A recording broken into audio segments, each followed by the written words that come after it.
A big part of business model thinking is helping you identify and describe both customers and jobs. Specifically, you'll learn how you can help customers accomplish the jobs they need to do. And in doing so, you'll discover how to earn more money and gain more satisfaction from your work. Every organization has a business model. Since a business model is the logic by which an enterprise sustains itself financially, does this mean that only for-profit corporations have business models? No. Every enterprise has a business model. This is true because nearly every modern enterprise, whether for-profit, non-profit, government, or otherwise, needs money to carry out its work.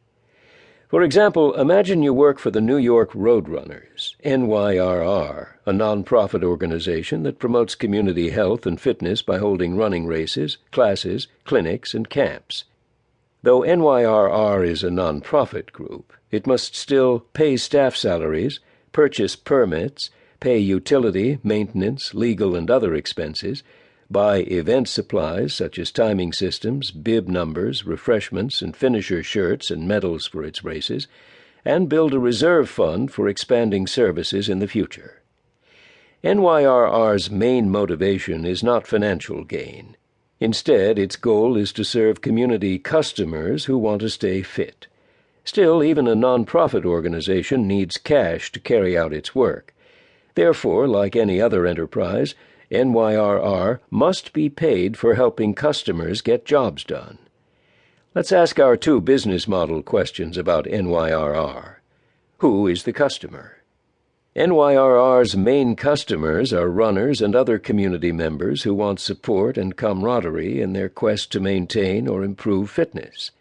They include both annual members, people who pay to be part of the group and receive certain benefits as a result, and people who aren't annual members but who pay to participate in specific races and other events.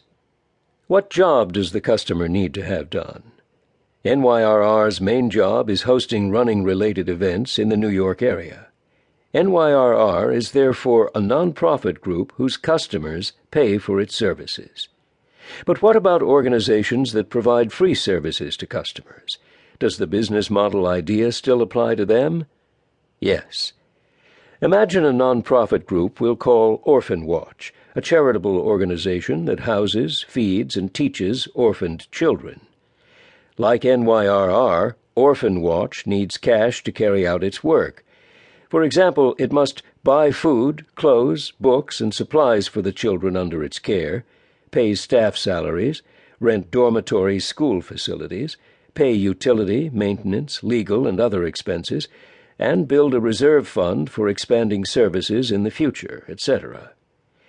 Let's return again to our business model questions. In Orphan Watch's case, the answers are a bit different. Who is the customer? Orphan Watch has two sets of customers. One, children, who are the actual beneficiaries of the services, and two, donors and other supporters who, by contributing money and purchasing crafts made by the children, enable Orphan Watch to accomplish its work. What job does the customer need to have done? Orphan Watch has two jobs, one, caring for orphaned children, and two, providing larger charitable organizations and individual donors with ways to fulfill their philanthropic duties and/or aspirations. In return for these opportunities, such customers pay Orphan Watch in the form of gifts, grants, subscriptions, and product purchases. Here's a key point. Any organization that provides a free service to one customer group must also have another set of customers who subsidize those who don't pay.